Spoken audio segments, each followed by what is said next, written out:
Le secteur de l'immobilier connaît-il la crise? On en parle aujourd'hui avec notre invité Mathieu Elix. Bonjour. Bonjour Sophie. Vous êtes directeur de plusieurs agences dans les Yvelines. Un point sur la situation, s'était rencontré il y a un an. Quelle a été l'évolution? Alors, ça a bien évolué.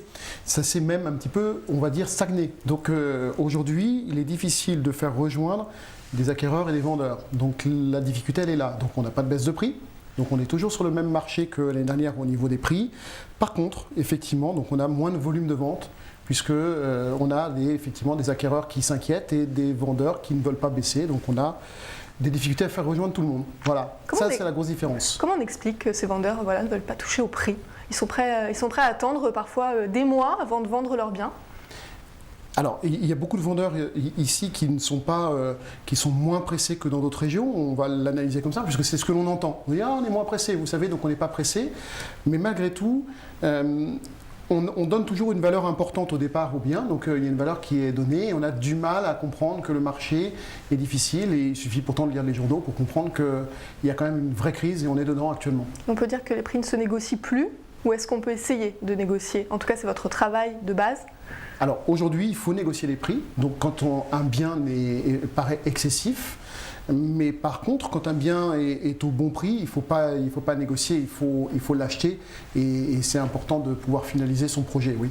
Alors on va revenir sur les chiffres France. La baisse du marché immobilier se poursuit. Au troisième trimestre, les prix des logements anciens ont reculé en moyenne de 0,1% par rapport aux 3 mois précédents dans l'ensemble de la France, selon l'indice notaire INSEE. Donc ça a été publié ce jeudi matin. Tous ces chiffres ont été publiés ce jeudi matin. Sur un an, le repli atteint désormais 1,1%. Est-ce que cela se vérifie dans notre département? Est-ce que cette baisse se vérifie? Oui, ça se vérifie. Peut-être pas dans les mêmes niveaux. Donc, mais on sent bien et on voit bien que aujourd'hui, on a des négociations de prix qui nous font baisser les prix par rapport à l'année 2011, effectivement. Et même peut-être au début de l'année 2012, on avait des prix effectivement qui étaient toujours en hausse. Là, actuellement, on est plutôt sur une stagnation et une légère baisse de nos prix effectivement de vente. Est-ce que cela touche tous les secteurs, enfin secteur au niveau du bien immobilier neuf, ancien? Est-ce que les deux secteurs sont touchés? Oui, les deux secteurs sont touchés. Après, donc on a toujours des facteurs de géographie des biens. Donc, toujours, on l'a dit, un département très éclectique. Exactement. Donc si on se trouve à Saint-Germain-en-Laye face au château ou au pied du RER, aujourd'hui on vend, il n'y a pas de négociation ou très peu de négociation, donc on n'a pas de problème. Si on se retire, si on va dans des communes avoisinantes, là effectivement, si on a un bien qui était élevé en estimation en début d'année, eh bien je pense qu'il y a une rectification à faire et à voir et adapter par rapport au marché d'aujourd'hui. Est-ce que les acheteurs sont exigeants? On parle notamment des transports, d'avoir par exemple le RER à Saint-Germain-en-Laye. Est-ce que cela rentre dans les critères? C'est toujours rentré dans les critères. L'exigence est toujours rentrée dans les critères, donc l'exigence de transport. Alors le transport fait partie des critères, mais après il va y en avoir d'autres. Est-ce qu'il y aura des travaux à faire? Est-ce qu'il y aura effectivement donc, des travaux dans une copropriété ou un agrandissement à prévoir dans une maison? Et on peut considérer qu'ils sont plus attentifs qu'en début d'année et que l'année dernière quand on s'était rencontrés. Oui. Donc les gens sont plus attentifs. Et au niveau de ces vendeurs, que vous disent-ils finalement? Est-ce qu'ils sont inquiets? Est-ce qu'ils se disent c'est le bon moment, pas le bon moment? À quel moment vendre? Que leur conseillez-vous? Oui, alors actuellement on a des vendeurs qui s'interrogent. Donc quand tout va bien, quand on est dans un phénomène d'euphorie un petit peu de marché, donc on se pose moins de questions. Donc on s'interroge moins puisqu'on a toutes les probabilités de vendre vite ou assez rapidement en tout cas. Aujourd'hui, on a des vendeurs qui s'interrogent en disant mais on entend dire que notre voisin ou que nos amis ont du mal à vendre ou c'est en vente depuis plusieurs mois. Donc effectivement, aujourd'hui l'analyse du prix, recours à un professionnel de l'immobilier est devenu effectivement une prépondérance dans le choix d'une stratégie en tout cas de vente. Voilà. Et combien de temps peuvent rester ces biens en agence? Est-ce qu'il y a une moyenne? Est-ce que les biens partent très rapidement, d'autres moins? Alors la moyenne, elle va venir avec des biens qui sont en vente depuis très longtemps et puis des biens qui vont se vendre très rapidement. Donc un équilibre. Exactement, c'est un équilibre. Toujours est-il que ce n'est pas parce qu'un bien se vend vite qu'il a été sous-estimé. Donc c'est souvent la crainte des vendeurs en disant « Oh là là, mais vous allez me le vendre vite parce que vous sous-estimez ou il va être sous-estimé ». C'est pas ça, c'est que le bien correspond à un prix du marché, d'un quartier, d'une rue et qui permet effectivement de commercialiser dans des délais, on va dire, raisonnables. Aujourd'hui, on est sur une centaine de jours. Donc en moyenne, on est sur une centaine de jours.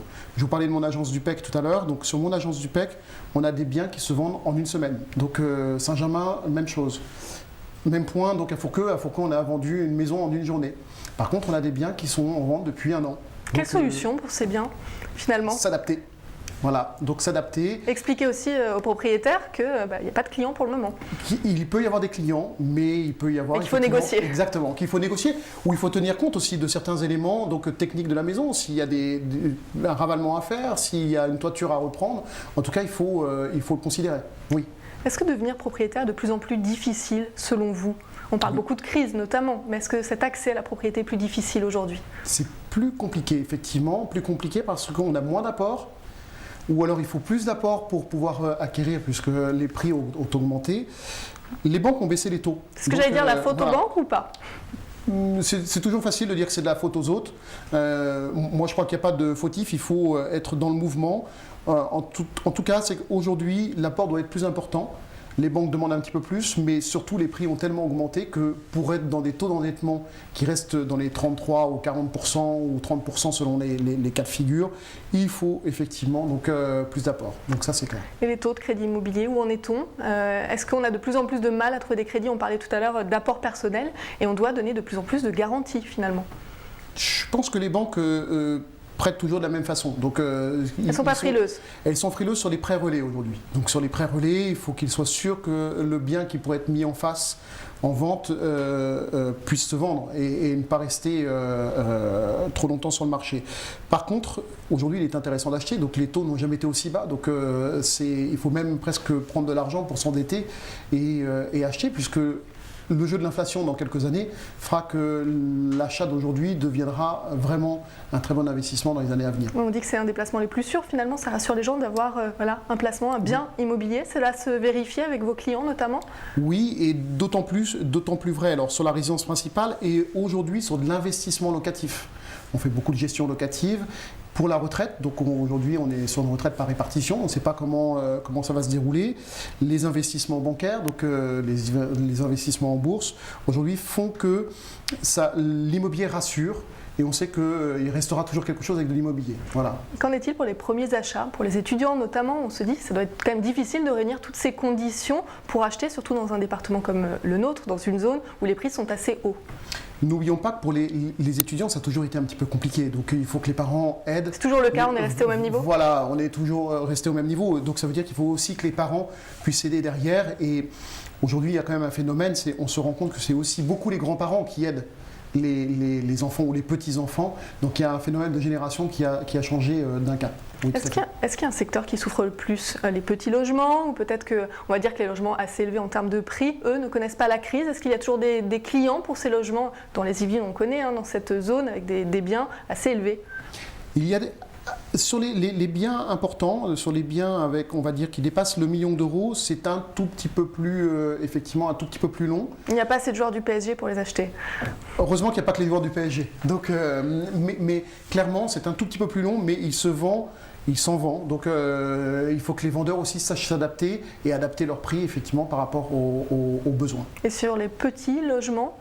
Ça ne connaît pas la crise. Jamais? Ici, à Saint-Germain, en tout cas, ça ne connaît pas la crise. Si on est bien placé sur tout cet environnement, on n'a pas trop de... Il y a plus de demandes que d'offres? On a toujours plus de demandes que d'offres. C'est ce qui fait qu'il peut y avoir un fléchissement pendant quelques temps, mais il y aura toujours ce rapport de force entre plus de demandes que d'offres. Et selon vous, dans notre département, quelle sera l'évolution dans les mois, les années à venir? L'évolution... Je pense qu'on est dans une période où il va y avoir un tassement, on va avoir certainement un fléchissement des prix, donc, mais on n'aura jamais de crise immobilière. J'entends dire tous les jours des personnes qui franchissent l'agence en disant « Ah là là, on attend parce que ça va être la crise, donc ou c'est la crise, ou il va y avoir de grosses baisses. » C'est impossible, mathématiquement c'est impossible, donc on manque de logements. C'est propre au département, parce qu'en France on en parle beaucoup. Est-ce que finalement les Yvelines, on a un département plutôt privilégié? On est un département plutôt privilégié, c'est sûr, donc c'est sûr. Maintenant, je ne connais pas les départements de province, donc on en entend dire, on voit entre confrères, on entend parler, ça va être effectivement plus compliqué, mais l'immobilier restera toujours la valeur sûre et je ne suis pas inquiet là-dessus. Parce qu'il y en a certains qui sont plus inquiets que vous, comme Jean-François Buet qui indique à l'AFP, donc je rappelle, il est secrétaire général de la Fédération nationale de l'immobilier, il dit le nombre de transactions de logements anciens dans les agences devrait baisser de 20% sur l'ensemble de 2012, comme au premier semestre par rapport à 2011, et cela entraînerait la suppression de 5000 emplois dans le secteur. C'est pas impossible, effectivement. Donc il va y avoir des secteurs qui seront beaucoup plus touchés, donc en province, hein, donc certainement, des secteurs parisiens aussi qui seront désavantagés par rapport à ça. N'oublions pas que le secteur, alors si je peux m'exprimer ainsi, le secteur rural arrive toujours donc, dans les zones urbaines et qu'on fait partie des grosses zones urbaines et qui aujourd'hui on ne connaîtra pas cette crise, en tout cas pas chez moi. Donc on peut le rappeler un département privilégié. Comment trouvez-vous ces biens à vendre et est-ce que cela est de plus en plus difficile ? Ça a toujours été compliqué de trouver des biens à vendre. C'est pas ce qu'il y a de plus facile dans notre métier. Donc, en tout cas dans notre région aussi. Donc il y a des régions en province qui ont plus de facilité à trouver des vendeurs que des acquéreurs. Dans les Yvelines, il faut effectivement donc avoir du relationnel, pu satisfaire des clients, être recommandé, faire de la publicité évidemment, donc avoir des bons sites internet, que l'on parle en bien des agences parce que c'est toujours la notoriété qui compte. Et là-dessus, je suis assez content. Un dernier mot, lors de la crise de 90, le marché ne s'était pas débloqué avant 4 ans. Est-ce que vous pensez qu'il en sera de même cette année ? Enfin, en tout cas, vous dites qu'il n'y a pas de crise de l'immobilier. Certains disent qu'il y en a une. Selon vous, vers quoi se dirige-t-on ? Alors, c'est possible qu'il y ait, encore on revient au secteur géographique, que l'on passe des moments difficiles en tout cas. Donc ça c'est sûr. Moi je ne parle pas des prix, je parle effectivement un petit peu de volume. Je ne crois pas à 4 ans, en tout cas c'est pas possible. Est-ce que vous pensez qu'il y a une période dans l'année où on achète, où on vend plus ? Est-ce que vous le ressentez en agence ? On le ressent actuellement, oui. Donc là, on va commencer à parler de Noël. Voilà. C'est pas un gros cadeau quand même. Non, mais je pense que vous allez plus penser à vos cadeaux de Noël que de vous loger. Donc là, il y aura une baisse peut-être ? Non, parce que l'année dernière, on était à peu près sur le même rythme. Hein, donc on ne peut pas parler de saisonnalité, mais en tout cas, donc les personnes vont penser plus à leur Noël et vous reporter de quelques semaines, quelques mois. Mais vous êtes optimiste pour l'avenir au niveau de l'immobilier dans les Yvelines, dans notre département ? Je suis optimiste ici, en tout cas. Voilà.